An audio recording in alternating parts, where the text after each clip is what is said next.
오늘은 고급 C# 프로그래밍 델리게이터와 이벤트의 두 번째 시간입니다. 오늘도 우리 델리게이터를 다루도록 하겠습니다. 광수 생각에서는 요즘 두 친구가 이야기를 나누고 있는데 자네 아버님에 대한 소문이 떠돈단 말이야. 자네는 어떻게 생각하나 그런 얘기를 하고 있죠. 아버지는 커다란 강 같은 분이니까 오줌 싸는 녀석도 있게 마련 아닌가 하고 이야기를 하죠. 자, 여기서 하고자 하는 얘기, 소문을 두려워하면 아무것도 할 수 없습니다.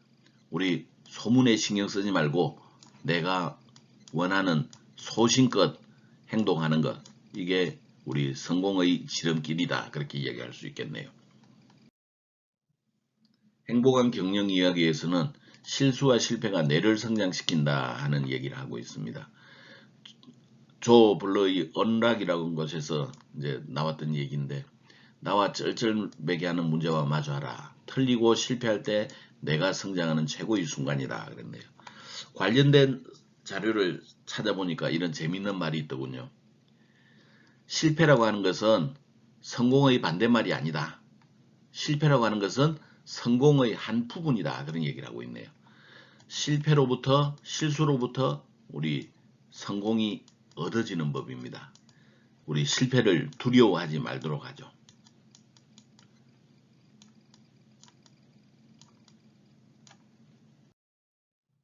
자, 저번 시간에 했던 내용을 잠깐 좀 복습을 해보도록 하겠습니다. 포인트라는 게 무엇이었나요? 네, 그렇습니다. 주 기억 장치 어딘가에 우리 값이 저장이 되어 있는 것들을 값을 이제 저장을 하게 되는데, 그런 것들을 우리 이제 주소라고 부른다 그랬네요. 근데 이 주소를 나타내기 위해서 C 언어나 C# 언어에서는 이제 C 언어나 C++ 언어에서는 포인터 연산자라고 하는 그런 연산자를 이용을 합니다. 근데 C샵에서도 이 포인터라고 하는 개념은 없어지지 않았다고 그랬죠. 이 포인터는 여기에 주소를 가리키는 건데, 이 주소를 가리킬 때 무엇을 쓴다? 이름을 씁니다. 이름. 무엇의 이름? 그렇죠. 변수의 이름이기도 하고,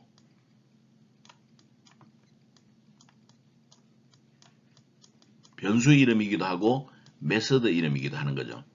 이런 이름을 이용해서 지정이 되어 있는 주소를 찾아간다 그랬네요.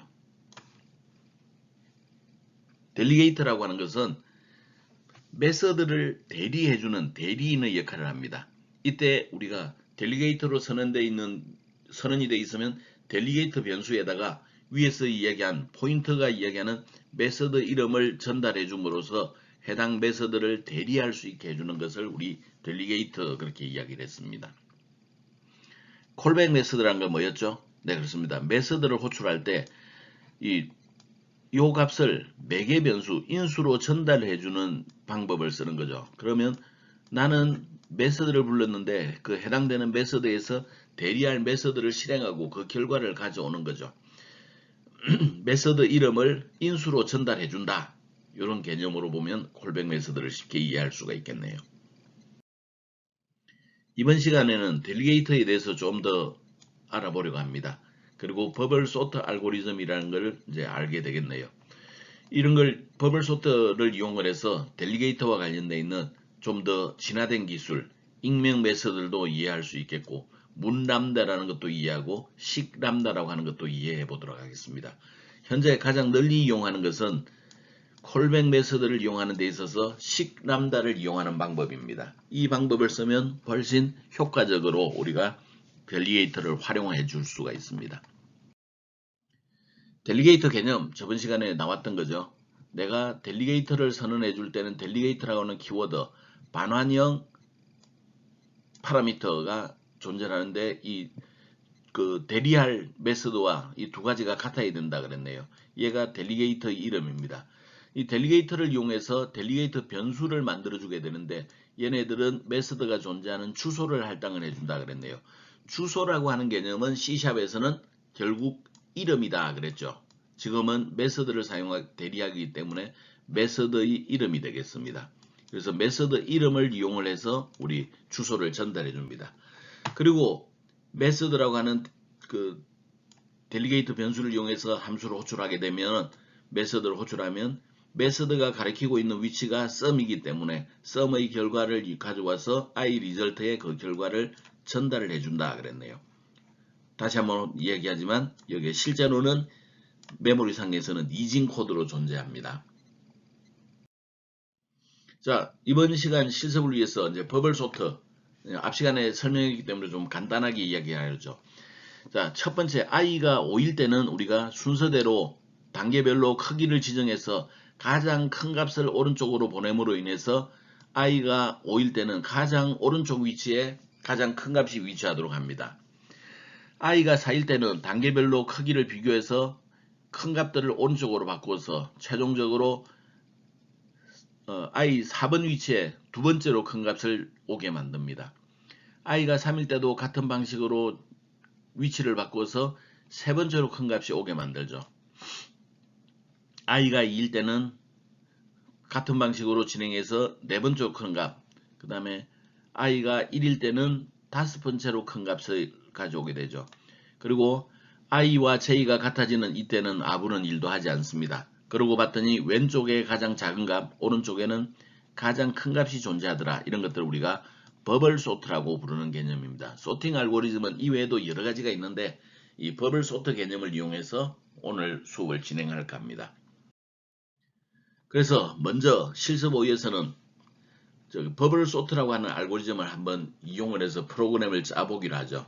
이번 실습은 프로젝트를 따로 만들지 않고 저번 시간에 있었던 14-1 프로젝트에다가 계속 좀 추가를 해주기 바랍니다. 자, 새 프로젝트 추가를 해주고 콘솔 앱으로 05 버블 소트라고 하도록 하겠습니다. 그리고 그 클래스 메인 내에 버블 소트를 집어넣기로 하죠. 지금 현재 우리 그 값들을 아이템즈라고 하는 배열에 담아오기로 하겠습니다. 그리고 그 배열 요소가 몇 개인지는 items.length를 지정을 해보면 되겠네요. 자, 아이템이 없으면 정렬이 불가능하기 때문에 그냥 리턴하면 되겠고, 아이템이 존재할 때는 items.length, 지금 배열이 총 뭐 6개가 있다면 얘가 5가 되겠네요. 그 6 빼기 1 해서 총 5가 되겠네요. 그래서 우리가 배열은 0번부터 출발하기 때문에 그 개수가 크기에 비해서 마지막 요소는 개수가 한 개가 적게 되어 있죠. 그리고 i 값이 0보다 클 때까지 i를 하나씩 감소시키면서 실행을 합니다. 그리고 여기 네스티드 포문, 중복 포문이라고 부르는데 그 안에 포함이 되어 있는 거죠. 포문 안에 다른 포문이 포함이 되어 있다. 그런 것들을 중복 포문, 네스티드 포문 그렇게 이야기를 합니다. 이때는 j 값은 0으로부터 j가 i보다 적을 때까지 하나씩 증가시키면서 수행을 합니다. 그리고 해야 되는 것은 j2번째에 있는 것과 j 플러스 1번째에 있는 값의 크기를 비교를 합니다. 만약에 j2번째에 있는 값이 크면은 두 개의 위치를 바꿔주고 만약에 오른쪽 값이 크다면 그냥 건너뛰면 되겠죠. 그래서 이와 같이 해주는 게 버블 소트 알고리즘입니다. 자, 메인 메서드에서는 우리가 배열의 요소를 지금 5개로 잡았네요. 그런 다음에 그 0부터 item.length보다 적은 데까지 4까지 반복 처리하면서 하나씩 증가시키면서 실행을 하기로 하죠. 우리가 정수값 입력이라고 하는 그런 내용을 출력을 해주겠습니다. 그런 다음에 console.readline으로 값을 읽어드리고 정수로 변형을 해가지고 items의 i번째 요소에다가 그 전달해 주기로 하죠. 그 다음에 버블 소트를 호출합니다. 버블 소트를 호출할 때 items를 넣게 되면 items는 뭐죠? 배열 이름. 배열 이름은 무슨 의미를 가지고 있다고요? 무슨 의미를 가지고 있다고 그랬죠? 그래요. 맞아요.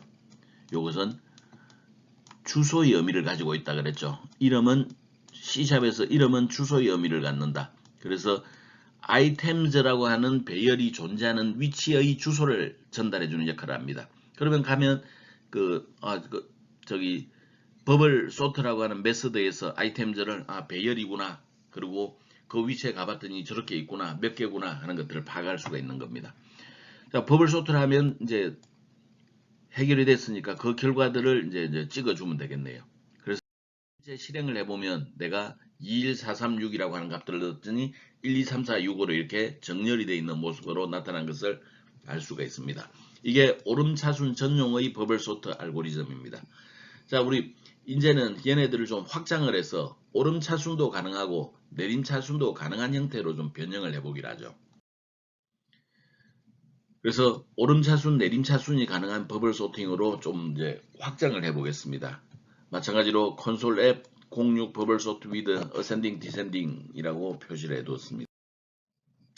자, 이걸 하기 위해서 우리 열거형 자료를 하나 선언하기로 하죠. 이놈 열거형 자료는 ASC, DESC 둘 중에 하나의 값만을 가져갈 수가 있고 실제 저장된 값은 정수이죠. 그래서 ASC에는 0, DESC에는 1의 값이 들어있을 겁니다. 그러나 0, 1이라고 표현하는 것보다 ASC 오름차순이구나, DESC 내림차순이구나 훨씬 더 프로그램을 쉽게 이해할 수 있도록 해주는 게 열거형 자료이죠.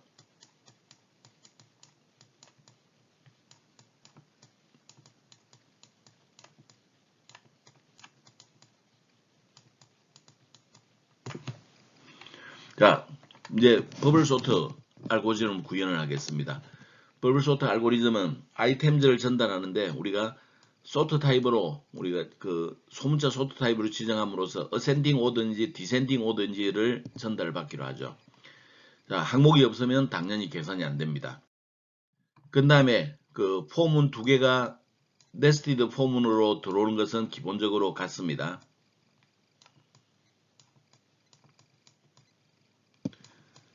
그 다음에 이제 정렬 방식에 따라서 우리가 바꿀 건지 말 건지를 좀 따로 판단을 해줘야 되기 때문에 비스왑이라고 하는 것을 이제 지정을 하기로 하죠. 이 값이 true이면 위치를 바꿔라, false이면 바꾸지 말아라 하는 겁니다.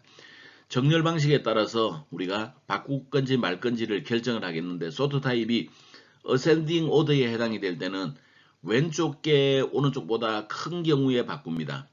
디센딩 오더인 경우에는 반대로 오른쪽 게 큰 경우에 위치를 바꿔주면 되겠습니다. 그래서 부등호 방향이 달라지게 되면 어센딩 오더, 디센딩 오더, 오름차순, 내림차순이 결정이 되게 됩니다. 그 다음에 이 비수압의 값에 따라서 우리가 값을 바꿀 건지 말 건지가 결정이 되죠. 저 값이 true가 되면 바꾼다. 저 값이 거짓이 되면 false가 되면 바꾸지 않는다라고 버블 소트 알고리즘을 만들어 두었습니다. 자, 메인 메서드에서 배열을 5개로 정의를 해줬고 값을 입력을 받았네요. 그리고 버블 소트를 호출하는데 내가 sort type.asc라고 이제 값을 주었습니다. 이러면 이제 ascending order로 작업을 하라는 얘기가 되겠네요. 그리고 그 결과를 출력을 해줬습니다. 자, 아이템을 넘겨주면서 동시에 sort type.descending order를 넘겨줬더니 이제는 내림차순으로 정렬이 됐겠네요. 그리고 그 결과를 출력을 해주면 되겠습니다. 실제 실행을 32436이라고 하는 값을 전달해 줬어요. 그랬더니 어센딩 오더라면 23346으로 값이 커지는 방향으로 만들어졌고 디센딩 오더에서는 64332 하는 형태로 큰 값부터 작은 값 순서대로 정렬이 된 것을 볼 수가 있네요. 그래서 오름차순, 내림차순이 이제 해결이 됐습니다. 실습 5와 실습 6은 아직까지 우리가 델리게이터를 이용하지 않은 예제입니다. 이제 델리게이터 이용 예제로 넘어가 보기로 하죠. 7번은 델리게이터를 이용한 버블 소팅입니다. 그래서 새 프로젝트 추가하고 07번 버블 소팅 위드 델리게이터라고 하는 프로젝트로 만들기로 하죠. 자, 델리게이터 선언을 합니다. 지금 델리게이터는 비교하는 것들을 우리가 델리게이터로 선언을 할 거라서 불값으로 결과가 나올 겁니다. 그리고 정수형 2개의 자료가 필요하네요. 앞에 것, 뒤에 것. 그리고 델리게이터 이름은 컴패리슨 핸들러라고 지정을 해두었습니다. 자, 이 대리자가 그 대신 호출할 메서드를 선언하기로 하죠. 먼저 ASC 메서드, DSC 메서드입니다. ASC 메서드는 왼쪽 게 오른쪽보다 크다라고 처리해주면 되겠고 DSC는 오른쪽 게 왼쪽보다 클 때 참으로 반응을 해주면 되겠습니다. 하나가 더 있네요. 알파벳 순 정렬. 알파벳 순 정렬은 우리가 그 메서드에서 스트링에서 compare to라고 하는 메서드를 이용하기로 하겠습니다. compare to가 0보다 적으면 앞의 자료가 적어요. 0이면 두 가지 값이 동일합니다. 만약에 이 값이 0보다 큰 값으로 나오면 이제 앞의 자료가 더 큰 경우죠. 이때는 두 개의 위치를 교체를 해야 됩니다. 그래서 정수형으로 컴패리선이라고 하는 걸 만들어 두고 얘네들은 previous 있는가 previous가 지금 현재 저기 그 숫자죠. 현재는 숫자죠. 그 숫자를 toString 글자로 바꾼 다음에 compare to를 실행을 합니다. 그리고 괄호 속에 비교 대상은 다음 걸 집어넣어 주면 되겠네요. 그렇게 해서 컴패리선 값이 0보다 크면 바꿔야 되는 겁니다. 그래서 그때 true 값을 반환해 주면 되겠네요. 자, 버블 소트 알고리즘입니다. 버블 소트 알고리즘은 이제 자료를 넘겨주고 그 다음에 우리 델리게이터의 이름을 전달받습니다. 이런 형태로 우리가 호출하는 것을 무슨 메서드? 그렇죠. 꼭 기억하라 그랬죠. 콜백 메서드로 호출한 겁니다.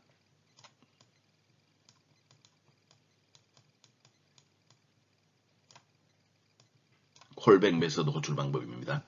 그래서 요게 이 메서드에 따라서 하는 일들이 그 대리할 메서드가 달라질 수가 있습니다. 그래서 아이템이 없으면 리턴, 그 다음에 네스티드 폼은 바깥쪽 포, 안쪽 포 있는 거 다 동일하죠. 그리고 여기에 지금 컴패리선 핸들러에서 그 대리자 변수가 컴페어이기 때문에 컴페어를 실행을 해주면 됩니다. 그리고 앞에 있는 항목과 뒤에 있는 항목 두 개의 값을 넣어주면 되겠죠. 이 값이 참이 되면 두 개의 위치를 바꿔주면 되겠습니다. 이 값이 거짓이면 그냥 건너뛰면 되겠네요. 이렇게 해서 버블 소트 알고리즘까지 이제 구현을 해 두었습니다. 이제 메인 메서드에서 얘네들을 이제 호출하는 방법을 이제 사용을 해보기로 하죠. 먼저 배열 5개 요소를 정리하고 그 5개의 값을 읽어드립니다. 그런 다음에 우리가 버블 소트를 호출하는데 아이템즈 항목을 넘겨준과 동시에 ASC를 넘겨줍니다. ASC 뭐죠? 맞아요. 요 위에 적어놓은 것처럼 메서드 이름입니다. 메서드 이름은 C샵에서 무슨 역할을 한다? 포인터 역할을 한다. 결국 얘는 포인터 역할을 하기 때문에 주소를 전달해주는 개념이 되겠습니다. 그래서 이제 우리 저기 딜리게이터 지정하는 두 가지 방법 중에서 직접 지정하는 방법에 해당이 되겠네요. 그래서 ASC라고 하는 요 값을 넘겨두었습니다. 그러면 버블 소트 알고리즘에 가가지고 ASC를 대리를 하기 때문에 컴페어가 ASC를 대리하기 때문에 왼쪽이 큰 경우에는 위치를 바꿔주게 되겠네요. 그렇게 해서 어센딩 오더가 이루어졌습니다. 이제 그 결과를 출력을 해주면 되겠네요. 자, 이어서 내림차순으로 정렬할 때는 우리가 디센딩 오더에 해당되는 메서드 이름을 정의해 주면 되겠습니다. 요 메서드 이름이죠. 메서드 이름은 뭘 대신 무슨 역할을 한다? 주소 역할을 한다. 자, 저렇게 디센딩 오더의 주소를 넘겨주게 되면 컴페어는 오른쪽 값이 클 때 참이 되어서 왼쪽에 가장 작은 값들이 나오게 될 겁니다. 그리고 결과를 출력해 주면 되겠네요. 같은 방식으로 여기 알파베틱이라고 하는 메서드 이름을 넘겨주게 되면 얘네들은 알파벳 순 정렬에 해당되는 결과를 얻어오게 될 겁니다. 그래서 실행 결과는 이와 같이 5개의 입력을 줬습니다. 그랬더니 어센딩 오더 값이 갈수록 커졌죠. 디센딩 오더 값이 갈수록 적어졌죠. 자, 알파벳 순 정렬을 하기 위해서 일부러 우리가 숫자를 저기 두 자릿수 숫자, 세 자릿수 숫자를 넣었는데 알파벳 순서로 가게 되면 1이 가장 앞에 있는 게 먼저 출력이 됩니다. 그 다음에 2가 앞에 있는 게 출력이 되고 그 다음에 3이 앞에 있는 게 출력되고 이런 순서로 나오는 것들을 우리 알파벳 순 정렬이라고 이야기를 합니다. 자, 델리게이터 선언하는 데 있어서 단점이 하나가 있어요. 이것은 비교를 수행하는 메서드가 본문 내용에 비해서 굉장히 장황해요. 사실은 한 줄밖에 없는데 뭐 그렇게 모든 것들을 선언하려니 선언 문장 가로 열고 문장 써주고 가로 닫고 이렇게 해줘야 되겠죠. 그래서 얘네들을 어떻게 하면 좀 더 간단하게 할 거냐, 간단한 문법을 만들게 된 겁니다. 거기에서 기본적으로 이제 나왔던 게 익명함수라고 하는 개념이 나왔습니다.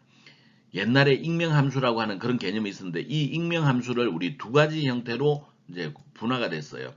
하나가 람다식이라고 하는 형태고 하나는 익명 메소드라고 하는 겁니다. 요 익명 메서드는 C# 2.0, 여기는 C# 2.0에서 널리 쓰던 방법입니다. 그러다가 C# 3.0으로 가면서 이게 3.0 위치로 가면서 람다식 형태로 이제 전달이 되는데, 람다식은 문 람다라고 하는 것과 식 람다라고 하는 게 있습니다. 여기서 우리가 사용하는 방법은 여기에 익명 메서드에서 문 함수를 거쳐서 문 람다를 거쳐서 식 람다로 갈수록 더욱더 간단해지게 됩니다. 그래서 우리가 그 공부를 하는 순서도 이어서 우리가 얘네들을 익명 메서드를 쓰는 걸 첫 번째, 그 다음에 그 문 람다를 쓰는 걸 두 번째, 그 다음에 식 람다를 쓰는 것을 세 번째, 이렇게 우리가 이어서 공부를 해보도록 하겠습니다. 자, 익명 메서드, 무명 메서드입니다. 익명은 이름을 모른다 그런 뜻이고, 무명은 이름이 없다 그런 뜻이죠. 그래서 우리가 어노니머스 메서드라는 것을 번역할 때 어떤 사람들은 익명이라고 쓰기도 하고 어떤 사람들은 무명이라고 쓰기도 합니다. 그 두 가지는 같은 의미를 갖는다, 그렇게 이야기를 하기로 하죠. 딜리게이터가 대리할 메서드를 미리 정의하지 않습니다. 그냥 익명인 상태에서 그냥 인수로 넘겨주는 그런 형태가 익명 메서드, 무명 메서드입니다. 그리고 딜리게이터라고 하는 키워드를 써가지고 익명 메서드로 전달해준다라는 것을 확실하게 명기를 해줘야 됩니다. 예를 들어서 우리 여기에 메서드 이름으로 주소를 전달했었죠. 그 대신에 우리 이렇게 전달해주는 겁니다. 딜리게이터, 요거는 지금 현재 키워드죠. 익명 메서드다 라는 걸 알려준다 그랬습니다. 입력이 두 개가 있고 판단하는 조건은 그 오른쪽 게 왼쪽 거보다 크다 일 때 참이다 라고 반환해주는 이런 형태죠. 이 자체가 보니까 원래는 메서드 이름, 파라미터, 리턴형 이렇게 있어야 되는데 간단하게 그냥 딜리게이터라고 쓰고 두 개의 요소, 결과는 이거야, 이런 식으로 넘겨주는 게 익명 메서드이죠. 자, 그러면 익명 메서드를 이용하면 우리가 코드가 어떻게 바뀌는지를 한번 실습으로 해보기로 하죠. 실습 8번입니다. 실습 8번은 08 버블 소트라고 하는 형태로 넣기로 하겠고, 얘는 실습 7하고 소스 코드가 굉장히 유사합니다. 그래서 복사한 후 일부 수정하는 게 훨씬 편리한 방법입니다. 자, 소스 8번 만든 다음에 내부 코드를 쭉 복사를 하게 되면 원래 얘네들이 있겠죠. 요만큼이 원래는 뭐 하는 거였어요? 대리자가 호출할 메서드 세 가지를 정의해 주는 겁니다. 상당히 길었죠. 얘네들은 지금 우리는 이제 사용하지 않는 겁니다. 전부 주석 처리를 했죠. 얘네들은 사용하지 않는다. 그 다음에 버블 소트는 기본적으로 앞에서 했던 거랑 똑같습니다. 바뀌지 않았어요. 그래서 여기에 내가 주소를, 대리할 메서드의 주소를 전달해 주면 거기에 그 위치에 가서 판단하고 바꿀지 말지를 결정하겠다라는 거죠. 메인 메서드입니다. 메인 메서드에 여기에서 ASC라고 하는 메서드 이름을 써야 될 위치에 델리게이터로 익명 메서드로 구현을 해줬네요. 왼쪽 키 오른쪽보다 클 때 바꾼다, 이런 내용이 되겠죠. 요거는 이제 오름차순에 해당이 됩니다. 그래서 요만큼만 바꿔주면 되겠습니다. 그 다음에 마찬가지로 내림차순, 여기도 익명 메서드를 사용하는 방법으로 썼어요. 알파벳 순 정렬, 익명 메서드 사용하는 방법으로 썼습니다. 아까 전에는 여기를 두 문장으로 구현했는데 얘네들을 두 문장으로 할 필요 없이 그냥 한 문장으로 합쳐버렸습니다. 자, 요 부분만 살짝 바꾸면 실습하는 끝납니다. 기본적으로 동일하죠. 앞의 내용과 어센딩 오드, 디센딩 오드, 알파벳 순 정렬이 되겠습니다. 이게 익명 메서드를 이용한 방법입니다. 익명 메서드를 이용했더니 앞쪽에 장황하게 메서드를 선언하는 대신에 그냥 호출하는 위치에서 간단하게 메서드 정의해서 보내준다, 이런 거죠. 근데 사실 봤더니 뭐 글자 몇 자가 줄어들긴 했지만 엄청나게 줄어들지는 않았죠. 그래서 뭐 별반 크게 도움이 되지는 않았습니다. 얘네들을 좀 더 간단하게 하기 위해서 람다 연산자라고 하는 그런 형태를 정의를 해줬습니다. 람다 연산자는 이렇게 생긴 건데 얘네들을 우리 한번 본 적이 있죠. 네, 맞습니다. 프로퍼티 선언할 때 우리가 이 람다 연산자 이용했었죠. 얘네들은 전달하다라고 해석을 해주면 좋습니다. 얘네들은 익명 메서드에서 기술해야 되는 내용들을 람다 연산자를 이용해서 표현해 줌으로써 훨씬 더 간단하게 하겠다라는 겁니다. 딜리게이터라고 하는 키워드 대신에 람다 연산자로 표시해 주는 거죠. 근데 익명 메서드에 있는 내용 거의 그대로 문람다에 표현이 됩니다. 그리고 그 람다식을 대리자로 전달하는 과정에서 형식을 유추할 수 있을 때는 인수의 자료형 이런 거죠. 이런 거 얘네들은 생략 가능합니다. 그래서 그 왼쪽에 있는 내용이나 오른쪽에 있는 내용은 기본적으로 하는 역할이 똑같습니다. 자, 문람다를 이용한 버블 소팅을 이어서 해보기로 하죠. 새 프로젝트 추가하고 공구번 버블 소팅 형태로 하겠습니다. 이것 또한 실습8하고 거의 같기 때문에 실습8의 소스 코드를 복사를 해놓고 조금만 수정하겠습니다. 자, 실습8에서 요 위치에 있는 거 딜리게이터 없애고 얘네들을 람다 연산자로 바꿔주기만 하면 끝납니다. 딜리게이터 없애고 람다 연산자로 바꾸고 딜리게이터 없애고 람다 연산자로 바꾸면 끝납니다. 실행을 하게 되면 기본적으로 결과는 동일하겠죠. 근데 이런 익명 메서드를 문람다로 바꾸었지만 그 코드 절감 효과가 아주 크지는 않죠. 이어서 이제 식람다라고 하는 형태로 구현을 해보기로 하죠. 식람다는 구문 블록 자체를 사용하지 않습니다. 아예 반환식만 가지게 됩니다. 아주 간단한 표현이 가능하죠. 예를 들어서 요와 같은 무명 메서드, 익명 메서드가 있었다면 딜리게이터 인테즈 A, 인테즈 B에 리턴 A 플러스 B 이런 형태가 있었다면 얘네들을 람다식으로 쓰게 되면 어떻게 하느냐? A는 괄호 속에 있는 두 개의 입력 요소, 그 다음에 람다 연산자 A 더하기 B 그냥 이렇게 처리해주면 됩니다. 어때요? 많이 간단해졌죠? 그래서 가장 간단한 형태의 표현식이 이 식람다를 이용하는 방법입니다. 그러면 우리 앞서 했었던 버블 소팅을 식람다로 구현했을 때는 어떻게 되느냐 한번 좀 직접 실습을 해볼 필요가 있겠네요. 그래서 10번 형태의 식람다를 이용한 버블 소트 형태를 추가를 하기로 하죠. 여기서는 실습 9의 소스 코드를 복사해 준 다음에 문람다를 식람다로 수정하는 게 가장 간단합니다. 바뀌는 위치는 이렇게만 바꿔주면 되겠어요. 자, 문람다로 구현이 되어 있던 것을 이렇게 식람다로 구현해 주면 됩니다. 문람다로 구현되어 있는 위치를 식람다로 바꿔주면 되겠어요.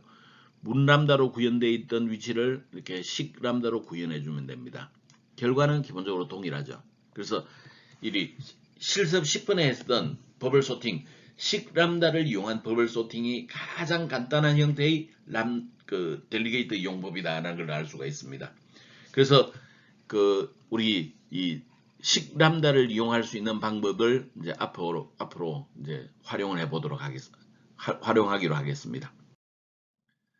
자, 때로는 우리가 인수가 없는 식람다가 있을 수도 있는데 그런 예제도 간단하게 하나 다루어 보기로 하죠. 11번 예제입니다. 11번 예제에서는 딜리게이터를 반환형도 있고 인수도 존재하는 이런 형태가 있을 수도 있고 반환형이 없고 인수는 존재하는 이런 형태가 있을 수도 있습니다. 반환형도 없고 인수도 없는 이런 형태가 존재할 수도 있겠어요. 이런 세 가지의 딜리게이터를 선언을 해놓고 얘네들을 한번 이용해 보기로 하죠. 자, 첫 번째는 우리가 결과가 없고 인수도 없고 결과도 없는 그런 형태의 딜리게이터를 프린트 타이틀이라는 형태로 선언해 줬습니다. 이때 괄호는 있어줘야 됩니다. 그 다음에 화살표하고 그냥 내용을 써주면 되겠네요. 그리고 결과는 존재하지 않습니다. 자, 인수는 있으나 결과는 없는 경우, 이런 경우에는 우리 딜리게이터 두 번째 딜리게이터로 이용하기로 하고 프린트 웍이라고 하죠. 인수는 존재하나 리턴형이 없는 경우에요. 그래서 그냥 콘솔.writeLine으로 라이트 라인으로 그냥 처리를 해주면 되겠네요. 다음 인수도 결과도 여기 오타가 났네요. 결과도 있는 델리게이터 그런 경우에 예를 들어서 add라고 하는 걸 만드는데 a, b를 전달해서 a 더하기 b를 이용을 해주면 되겠습니다.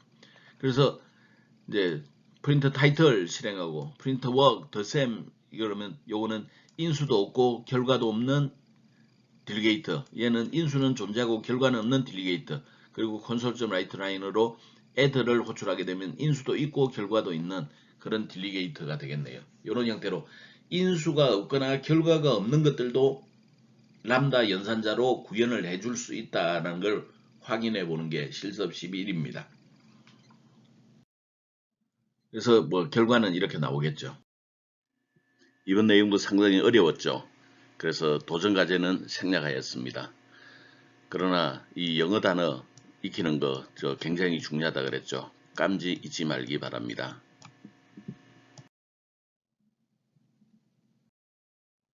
자, 오늘은 우리 델리게이트라고 하는 것을 공부를 했고 람다식이라고 하는 것을 공부했습니다. 람다식은 델리게이트를 좀 더 효과적으로 표현을 해주는 형태를 이야기하는데 익명 메서드, 문람다, 식람다 형태로 발전되어 있고 우리가 가장 중요하게 봐야 되는 것은 이 식람다를 이용하는 방법이다. 이렇게 이해하면 되겠네요. 감동 이야기에는 유튜브 영상 이기적인 아내라는 이야기를 연결해 놨습니다. 여러분들이 마우스를 안쪽으로 그 이미지 안에 보내고 클릭을 하게 되면 유튜브 영상으로 자동 연결이 됩니다. 한번 시간 내서 보기 바랍니다. 이번 강의는 내용이 비교적 어려웠습니다. 그래서 아마 질문이 더욱더 중요할 수 있습니다. 여러분이 하다가 궁금한 일이 생기면 SNS로 보내주면 내가 여러분들을 지원해 주도록 하겠습니다.